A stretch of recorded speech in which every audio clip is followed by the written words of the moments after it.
इस जर्नी के बारे में तो क्या कहूँ, क्योंकि आप देखिए कि 16 साल से ये प्रोग्राम चलता आ रहा है। इसका मतलब कि इसमें कितनी अच्छी बातें होंगी जो इसको इतने सालों से कर सक रहे हैं। और सबसे ज़्यादा इसमें खूबसूरत बात जो है कि एक गज़ल फॉर्म को ज़िंदा रखने के लिए, गायकी पोइट्री को ज़िंदा रखने के लिए ये शुरुआत हुई। और इसके जितने भी टिकट्स बिक के जो भी पैसे आते हैं वो एक नोबल कॉज के लिए जाते हैं।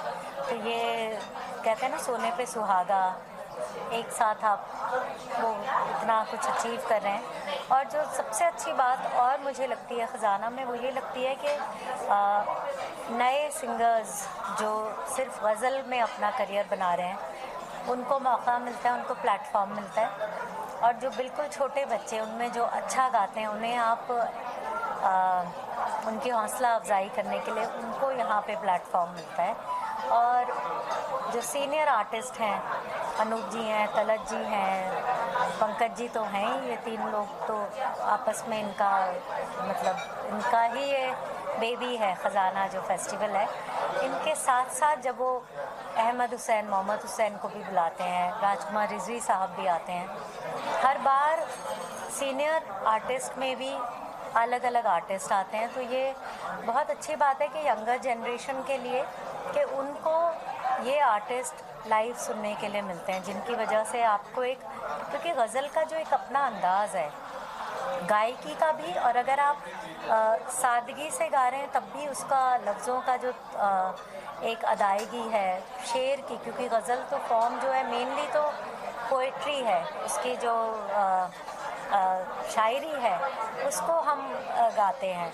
तो ये इससे अच्छा प्लेटफॉर्म नहीं हो सकता और इससे अच्छा ये फेस्टिवल नहीं हो सकता, क्योंकि ये फेस्टिवल बनता जा रहा है और सारे साल लोग फिर इंतज़ार करते हैं अगले ख़जाना का। और जैसे कि अनूप जी भी बता रहे थे और मुझे भी कुछ लोग बता रहे थे कि वो बाहर से लोग स्पेशली आते हैं, अपना ट्रिप इस तरह प्लान करते हैं, जैसे उन्हें पता लगता है कि ख़जाना इस टाइम में हो रहा है तो वो अपना ट्रिप इस तरह प्लान करते हैं कि उनका इंडियन विज़िट भी हो जाए और उस वक्त वो ख़जाना अटेंड करके जाए। और जो पिछले कुछ आई थिंक 2 साल से हो रहा है कि हंगामा जब से जुड़ा है ख़जाना के साथ तो लाइव स्ट्रीमिंग होती है, जिससे रीच और बढ़ रही है। क्योंकि लास्ट ईयर मुझे ख्याल है कि मैं इससे पिछले साल भी गाया था, तो ये मेरा तीसरा साल है। और मैंने यही कहा था कि मैं जब भी मुझे बुलाया जाएगा मैं आऊँगी, क्योंकि मैं इस बड़ी सी फैमिली का जो हिस्सा बन चुकी हूँ। तो मोर देन सिंगिंग या बस एक फेस्टिवल में आने के साथ साथ ये मेरे लिए एक पारिवारिक जो मेरा रिश्ता बन चुका है, फैमिली का रिश्ता हो गया है, ये वो ज़्यादा है। और I think that's the speciality about Khazana कि यहाँ रिश्ते आपके बनते जा रहे हैं और आपकी जड़ें जो हैं वो गहरी होती जा रही हैं इस विधा में। क्योंकि गज़ल जो है वो ऐसी फॉर्म है कि वो थोड़ा डिप लेती है बीच बीच में, लेकिन फिर आ जाती है उभर के। और ये दौर कुछ सालों से ऐसा चल रहा है, पिछले 3-4 साल से, जहाँ गज़ल फिर बहुत उभर रही है और उसमें ख़जाना का बहुत बड़ा कंट्रीब्यूशन है। तो more than proud, I would say I am proud to be part of Khazana. I am fortunate कि मैं इस ख़जाना फैमिली और इस सेलिब्रेशन फेस्टिवल जो गज़लों का है, जहाँ गज़लें सेलिब्रेट की जाती हैं, और उसमें ये भी नहीं है कि सिर्फ गज़ल आर्टिस्ट ही आ रहे हैं। जैसे इस बार शोना महापात्रा हैं, पपॉन हैं, जो प्लेबैक बहुत अच्छा कर रहे हैं और उनकी प्राइवेट एल्बम्स भी आई हैं। लेकिन उसके साथ साथ गज़ल के लिए क्योंकि पैशनेट है तो उनको भी लिया गया है। स्नेहा शंकर बहुत ही खूबसूरत वो गाती है, बहुत छोटी सी है लेकिन बहुत अच्छा गाती है, उसको ये प्लेटफॉर्म दिया है। तो this is the way to expand, और expansion is the only way to grow. Ghazal आज भी ट्रेंड में, आज भी लोग सुनते हैं तो कोई सुकून मिलता है सुनने में। क्या कहना चाहेंगे कि इतने सालों से चल रहा है बट आज भी लोगों को गज़ल सुन के एक सुकून मिलता है? गज़ल तो हमेशा चलेगी क्योंकि गज़ल से सुकून मिलेगा।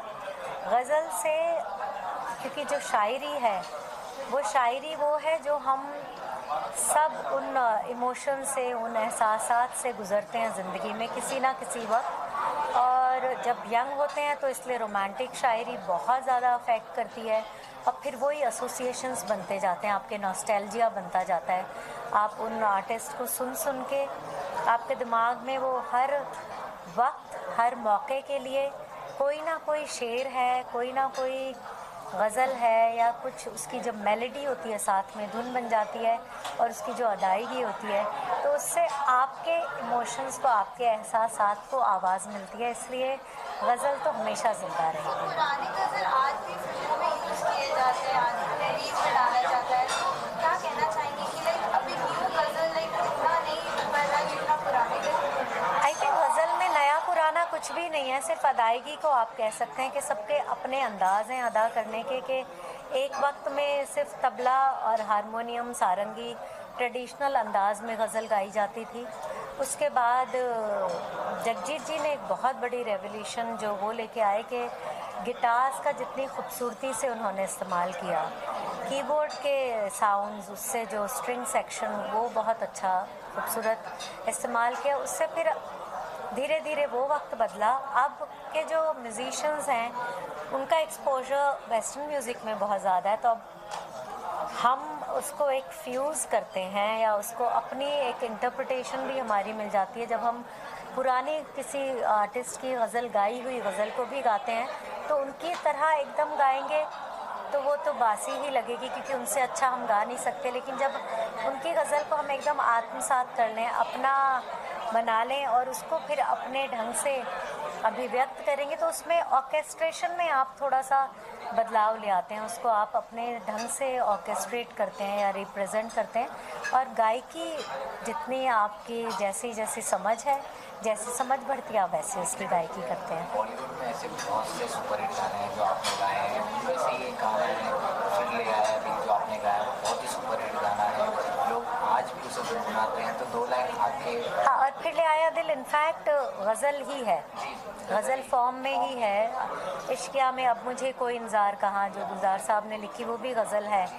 तो ठीक है, फिर ले आया दिल, फिर ले आया दिल मजबूर क्या कीजे रास नाया रहना दूर क्या कीजे दिल कह रहा उसे मुकम्मल कर भी आओ वो जो अधूरी सी याद बाकी है, वो जो अधूरी सी बात बाकी है, वो जो अधूरी सी याद बाकी है। Thank you. आपसे रिएक्शन जानना चाहूँगा, रिसेंटली जो इंसिडेंट हुआ है अमरनाथ यात्रा में लोग मारे गए हैं, आप इस तरह से देखते हैं टेररिस्ट अटैक को, आपके क्या थॉट्स हैं? इन जनरल कोई भी टेररिस्ट अटैक मुझे नहीं लगता कि वो सराहा जा सकता है। ये बहुत ही ख़राब बात है, किसी को हक़ नहीं है किसी इंसान की जान लेने का। और in general I condemn any kind of terrorist attack, terrorist activity. और सिर्फ ये मारने से नहीं, जो टेररिज्म, जो टेरर कहते हैं ना हम फैलाना, वो इन जनरल किसी भी किस्म का इज़ वेरी बैड। इससे ज़्यादा ख़राब बात आप नहीं कर सकते क्योंकि ये कायनात जो है, ये ज़िंदगी जो है, ये तो ऊपर वाले से मिली है और किसी को हक़ नहीं है इसे ख़त्म करने का। Thank you.